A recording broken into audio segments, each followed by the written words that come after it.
Let's make chili garlic maggi.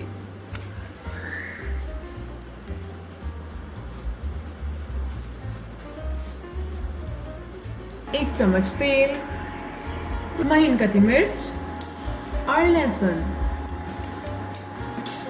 आधा cup पानी,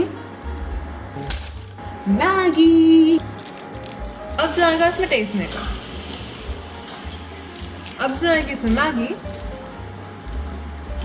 आपको पता है जब कोई मैगी तोड़ के डालता है तो मेरा दिल टूट जाता है। तो थोड़ा और स्पाइसी बनाने के लिए हम डालेंगे इसमें चिली फ्लेक्स,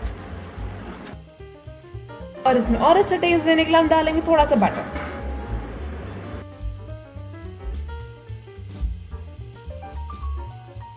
ये रेडी है।